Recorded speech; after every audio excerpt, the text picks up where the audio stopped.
Սիրելի հայրենակիցներ, այստեղ են եվրոպական մի շարք երկրների առաջնորդներ, ովքեր պարտավոր են պաշտպանել ժողովրդավարությունը։ Այո, նրանց պարտականությունն է նաև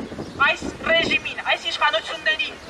ասել, որ նրանք վնասում են ժողովրդավարությանը Հայաստանում, որովհետև աջակցությունն այս ռեժիմին նաև վնասում է ժողովրդավարությանն ընկալման ամբողջ աշխարհում,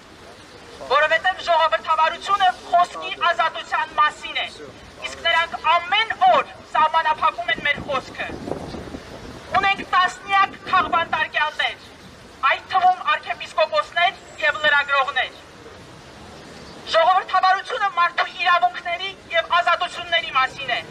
իսկ նրանք ամեն օր հորինում են օրենքներ, սահմանափակելու մեր իրավունքները։ Նրանք ոչ միայն հրաժարվում են պաշտպանել 100 հազարավոր արցախցիների իրավունքները, այլև խոչընդոտում են այդ իրավունքների իրացմանը։ Ամոթ!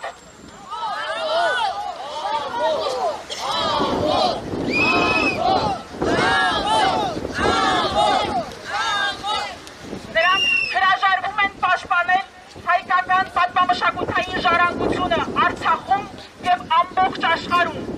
Նրանք հանդգնում են սպառնալ սեփական ժողովրդին պատերազմով։ Ամոթ!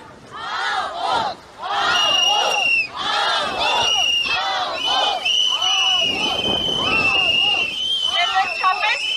ժողովրդավարությունը դա հանրային համերաշխության մասին է, իսկ նրանք ամեն օր պառակտում և ատելություն են քարոզում։